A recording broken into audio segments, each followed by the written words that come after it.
Hello, kids! Coming up in this episode of By Kids for Kids Storytime, Jinx the Goblin wakes up to discover something rather unusual. Her wild, curly hair, which was normally home to a few small creatures, was now filled with broken snail shells.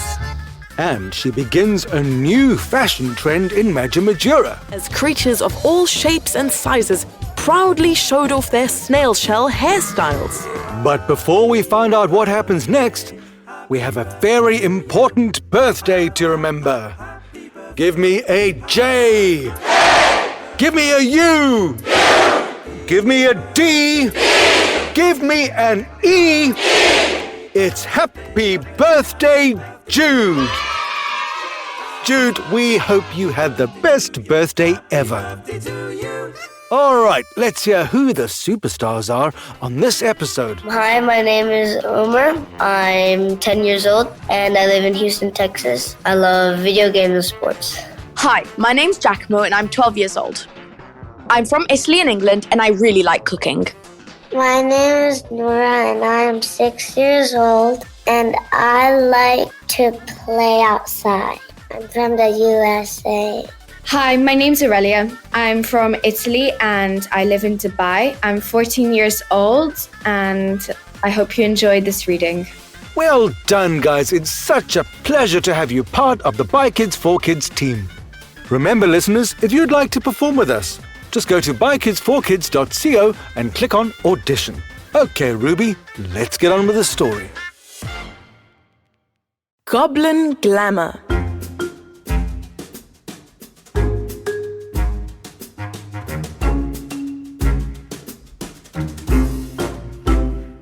Jinx the Goblin and her mischievous brother Snickerfang lived in a cozy burrow nestled in the whimsical Whispering Woods.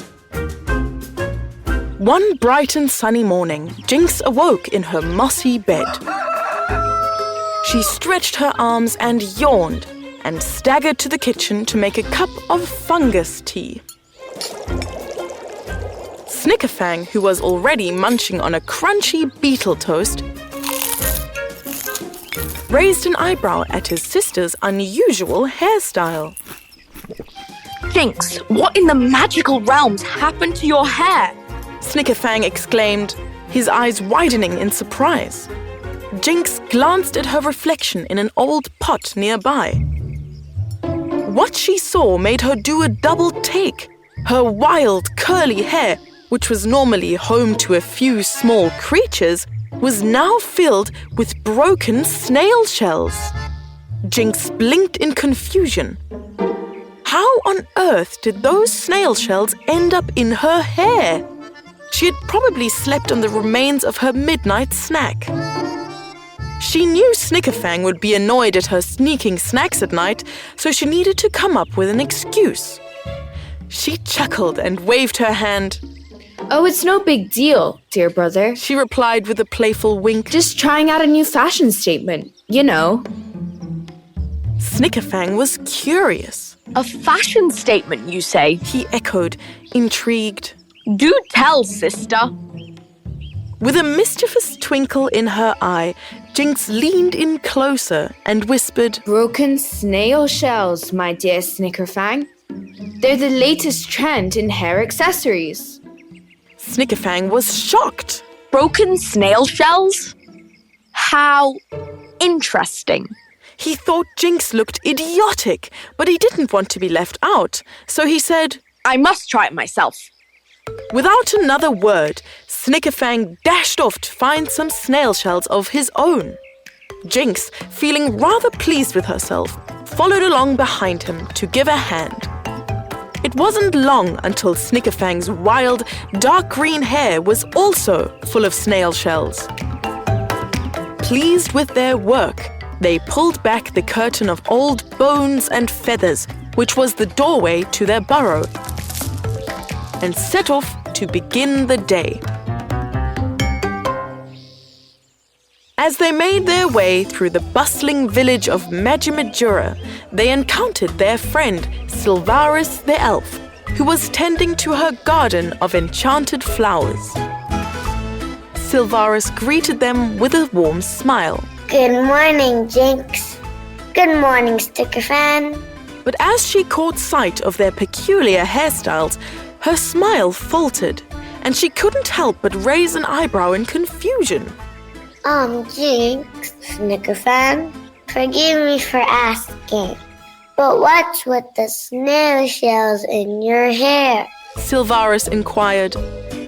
Jinx and Snickerfang exchanged a nervous glance before breaking into identical grins.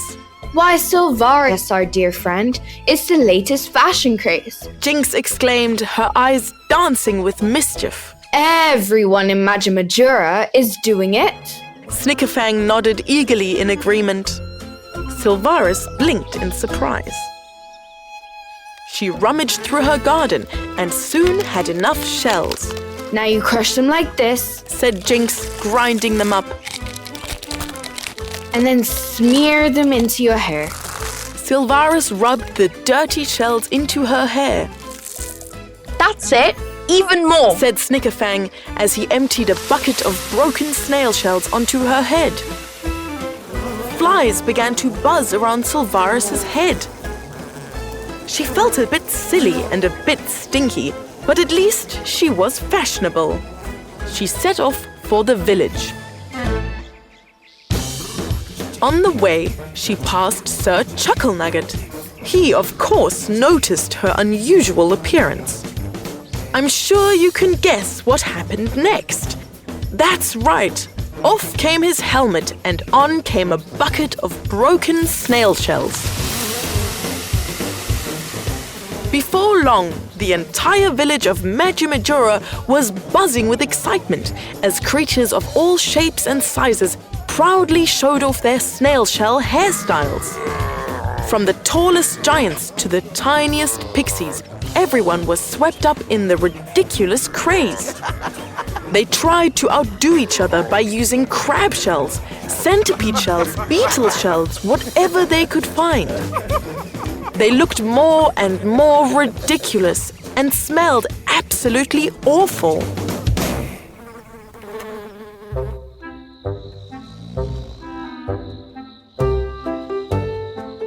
As the day wore on and the sun began to set, Granny Gigglesnort woke up. She had slept the whole day because she had worked the whole of the previous night. She had no idea about the fashion craze that had started that morning. She stepped into her kitchen where her assistant, Stanky, was peeling vegetables. Good afternoon, Granny. Said Stanky with a nervous smile. Afternoon, Stanky. Said Granny. She was surprised to see Stanky's hair was full of eggshells. The poor creature. She thought to herself.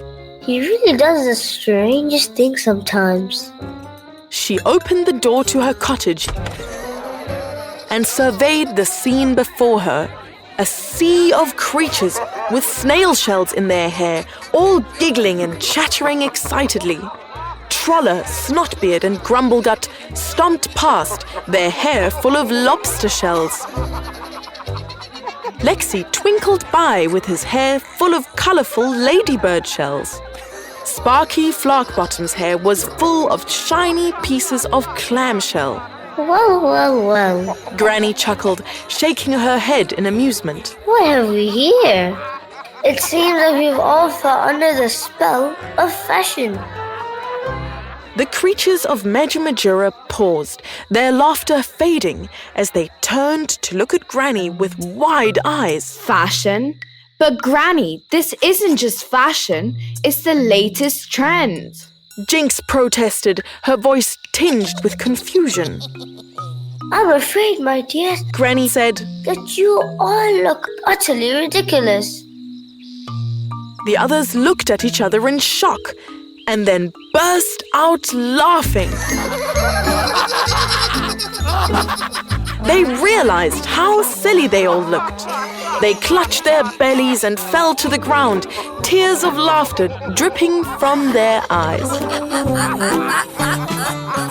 While their laughter died down, Granny waved her hand and a gust of wind swept through the village, scattering the snail shells from the creature's hair like confetti.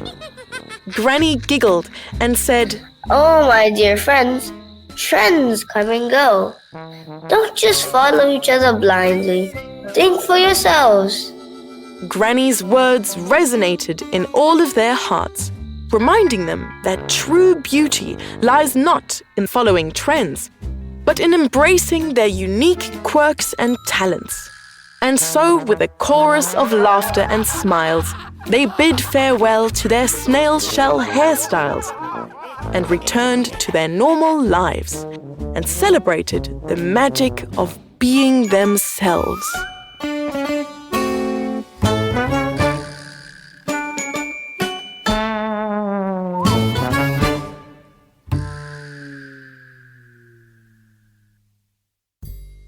Quiz time! Question 1. What did Jinx find in her hair when she woke up? A. Flowers. B. Broken snail shells. C. Glitter. Or D. Leaves.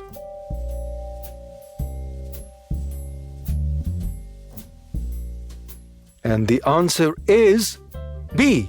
Broken snail shells. Question 2. Why did Snickerfang decide to put snail shells in his hair? A. He thought it looked cool. B. He wanted to follow Jinx's new fashion trend. C. He was dared to do it. And D. He found them in the kitchen.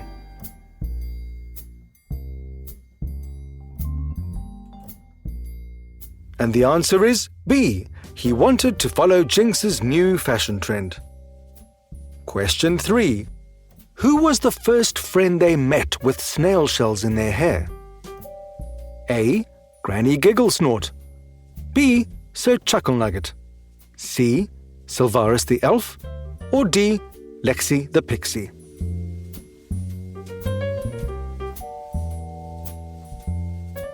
And the answer is C. Sylvaris the Elf.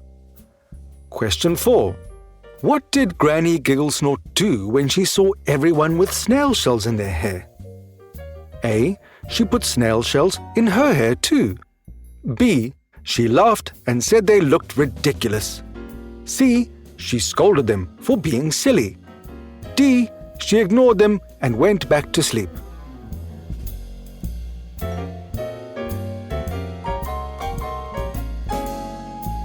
And the answer is B. She laughed and said they looked ridiculous.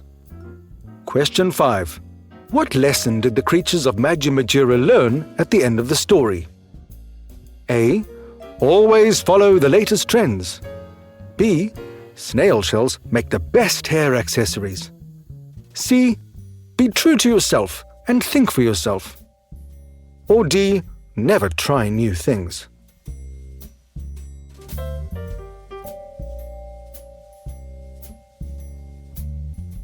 And the answer is C. Be true to yourself and think for yourself. You know, I have so much fun making up these quizzes for you guys. And I'd just like to say one more time thank you to Myla and Ellie. Having quizzes at the end of each episode was their idea. That was brilliant, guys.